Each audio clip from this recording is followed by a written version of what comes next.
کنزل المال میں لکھا ہے کہ اذا سلمت الجمعۃ سلمت الایام، جمعہ اگر اچھے انداز سے کسی نے گزار لیا تو باقی دن بھی اس کے اچھے گزر جائیں گے۔ وَإِذَا سَلِمَ رَمَضَانُ سَلِمَتِ السَّنَةُ، اور جس نے رمضان اچھے انداز سے گزار دیا آنے والا پورا سال اس کا اچھا گزار دیا جائے گا۔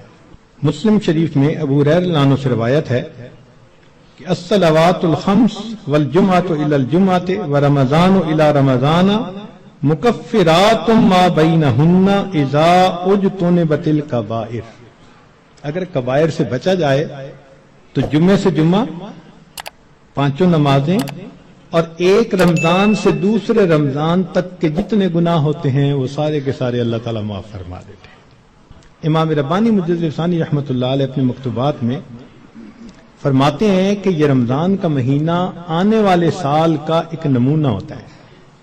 جس انداز سے بندہ گزارتا ہے اللہ تعالیٰ بقیہ سال انہی اعمال کی توفیق عطا فرما دیتا ہے۔ مثال کے طور پہ ایک نوجوان اگر چاہتا ہے کہ میں اپنی آنکھوں کا پرہیز کروں، غیر محرم سے اپنی آنکھوں کو بچاؤں، تو وہ رمضان میں اس کی مشق کر لے۔ اگر پورا رمضان غیر محرم سے نظر بچا لی، بقیہ پورا سال اللہ اس کو توفیق عطا فرما دے گا۔ آپ پورا رمضان تہجد کی پابندی کر لیجئے، تلاوت کی، اعمال کی پابندی کر لیجئے، اور پھر دیکھیے بقیہ پورا سال وہ کام کس طرح آسان ہو جاتے ہیں، اللہ تعالیٰ توفیق دے دیتے ہیں اس بندے کو۔ اس لیے ہمارے اکابر رمضان کو بہت اہتمام کے ساتھ گزارتے تھے۔ بلکہ بخاری شریف کی روایت ہے کہ ایک صحابیہ حج پہ جانا چاہتی تھی، خاوند نے نہ کر دی۔ پوچھا بھی کیوں؟ اس نے کہا سواری نہیں ہے۔ اس نے کہا فلاں اونٹ تو ہے۔ اس نے کہا وہ میں نے صدقے کی نیت کر لی، اب وہ میرا نہیں، وہ اللہ کا ہے، اب میں تمہیں نہیں لے کے جا سکتا۔ خاموش ہو گئی۔ خاوند جفت کر کے واپس آیا تو وہ عورت نبی علیہ السلام کی خدمت میں حاضر ہوئی۔ اے اللہ کے حبیب صلی اللہ علیہ وسلم، میرا بڑا جی چاہتا تھا میں حج کروں، مگر میرے خاوند نے کہا کہ سواری نہیں، اور میں نے صدقے کا اونٹ تھا بتایا تو اس نے کہا میں اس کو نہیں استعمال کر سکتا۔ تو نبی علیہ السلام نے پہلے تو خاوند کو سمجھایا کہ دیکھو یہ حج کا عمل بھی اللہ کے راستے میں جانے والا عمل تھا، تم اگر اس اونٹ پر اس کو یہ حج کروا دیتے تو اس میں کوئی حرج نہیں تھا، مگر ساتھ ہی یہ فرما دیا اس عورت کو کہ اچھا اب تم رمضان میں عمرہ کر لینا، اللہ تعالیٰ تمہیں میرے ساتھ حج کرنے کا ثواب عطا فرمائیں گے۔ یہ بخاری شریف کی روایت ہے۔ تو رمضان مبارک کو اللہ رب العزت نے ایسی فضیلت عطا فرمائی۔ چنانچہ کنز المال میں ہے کہ اذا کان اول لیلۃ من شہر رمضان صفدت الشیاطین ومردت الجن، کہ جب رمضان کی پہلی رات آتی ہے تو شیاطین، سرکش جن، ان کو قید کر دیا جاتا ہے، باندھ دیا جاتا ہے۔ خبردار، میرے پیارے حبیب صلی اللہ علیہ وسلم کے امتیوں کے روزوں کو تم خراب نہ کر سکو، تو شیاطین کو باندھ دیا جاتا ہے۔ وغلقت ابواب النار فلم یفتح منها باب، جہنم کے سارے دروازے بند کر دیے جاتے ہیں، پورا رمضان بند رہتے ہیں۔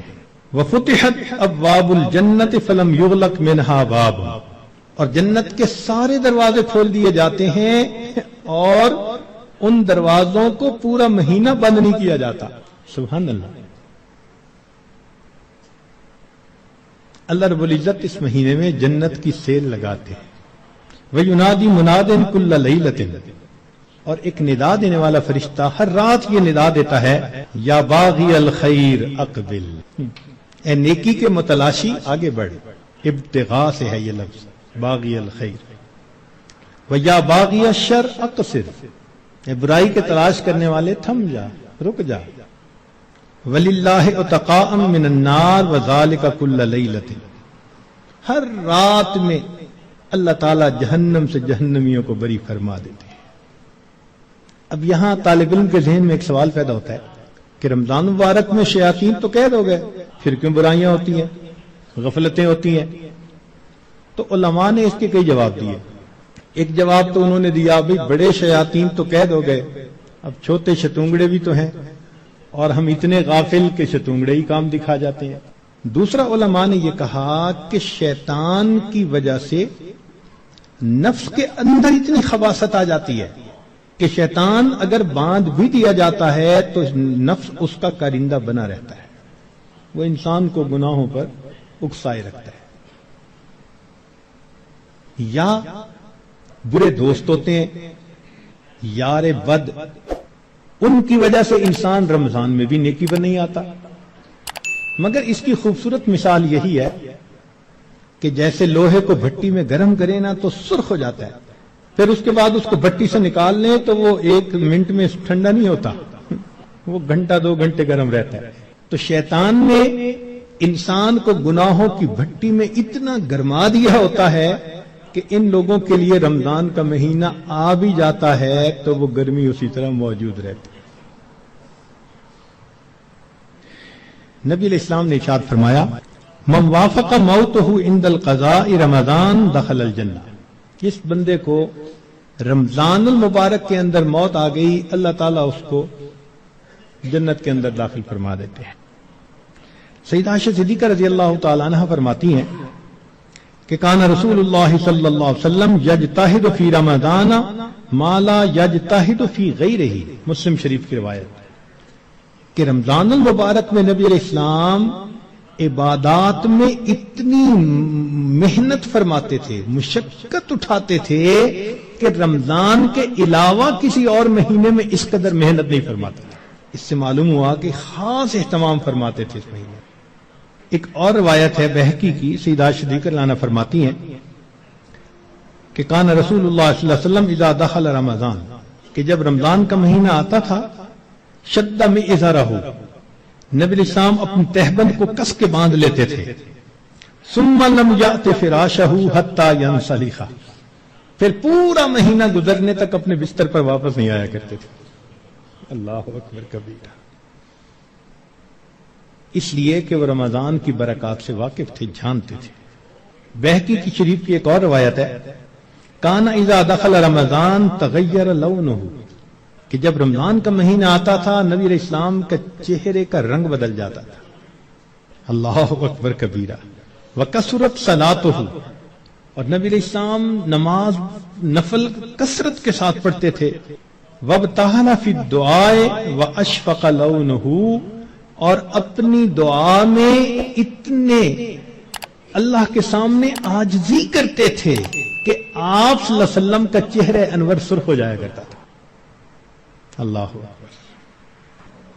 چنانچہ ایک حدیث مبارکہ میں ہے، سلمان فارسی رضی اللہ عنہ اس کی روایت فرماتے ہیں کہ خطبنا رسول اللہ صلی اللہ علیہ وسلم فی آخر یوم من شعبان فقال، نبی علیہ السلام نے فرمایا، یا ایھا الناس قد اظلکم شہر عظیم مبارک، اے لوگو تمہارے اوپر ایک بڑا مہینہ برکت والا آ گیا ہے، شہر فیہ لیلۃ خیر من الف شہر، ایسا مہینہ کہ جس میں ایک رات ہے جو 1000 مہینوں کی عبادت سے بھی زیادہ افضل ہے۔ شہر جعل اللہ صیامہ فریضہ، ایک ایسا مہینہ جس کے روزے کو اللہ رب العزت نے فرض فرمایا، وقیام لیلہ تطوعا، اور رات کے قیام کو اللہ نے اپنے قرب کا ذریعہ بنایا۔ من تقرب فیہ بخصلۃ من الخیر کان کمن ادى فریضۃ فیما سوا، جس نے رمضان میں نفل عمل کیا ایسے اجر ملے گا جیسے رمضان کے علاوہ اس نے کسی فرض کے اوپر عمل کیا تھا۔ ومن ادى فریضۃ فیہ کان کمن ادى 70 فریضۃ فیما سوا، جس نے ایک فرض پر عمل کیا اس کو 70 فرض جو غیر رمضان میں ہوتے ہیں اس کے برابر اجر عطا کیے جاتے ہیں۔ یہاں سے معلوم ہوا کہ اللہ رب العزت رمضان مبارک میں انسان کے اعمال کا ریٹ 70 گنا بڑھا دیتے ہیں، ملٹیپلائی، سبحان اللہ۔ ایک ایک عمل کو دنیا ریٹ انکریز کرتی ہے تو 10% اور 20%، 10واں حصہ 20واں حصہ، اللہ تعالیٰ ریٹ بڑھاتے ہیں تو کیا 70 گنا، 70 سے ضرب دے دی، اس لیے کہ وہ شہنشاہ حقیقی ہے، وہ اپنے بندوں کو اتنا اجر دینا چاہتا ہے کہ ان کے گناہوں کی ظلمتیں ختم ہو جائیں۔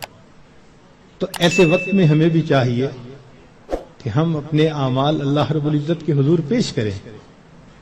چنانچہ نبی علیہ السلام نے ارشاد فرمایا هو شہر الصبر والصبر ثوابہ الجنہ، یہ صبر کا مہینہ ہے اور صبر کا بدلہ جنت ہے۔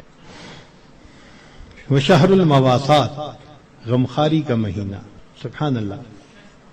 چنانچہ اسی حدیث میں آگے نبی الاسلام نے ارشاد فرمایا کہ اولہ رحمت، اس مہینے کے پہلے 10 دن رحمت، وَأَوْسَطُهُ مَغْفِرَةٌ، درمیان کے 10 دن مغفرت کے، وَآخِرُهُ عِتْقٌ مِّنَ النَّارِ، اور آخری 10 دن آگ سے آزادی کے۔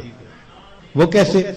علماء نے اس کی بہترین تفسیر یوں کی کہ کچھ وہ لوگ ہوتے ہیں کہ جو پہلے سے ہی نیکوکاری کی زندگی گزارنے والے ہوتے ہیں، گناہوں سے بچتے ہیں، تقوی طہارت کی زندگی گزارتے ہیں، تو ان کے لیے تو رمضان رحمت کی خوشخبری بن کے آتا ہے، تو پہلے 10 دن میں ہی ان کے درجے بلند ہو جاتے ہیں۔ اور کچھ ایسے بھی ہوتے ہیں کبھی نیکی کر لی کبھی خطا کر بیٹھے، تو ایسے لوگ جب رمضان کے پہلے 10 دن گزار لیتے ہیں تو اس میں ان کے جو گناہوں کی ظلمت ہوتی ہے اس کو اللہ تعالیٰ ختم کر دیتے ہیں۔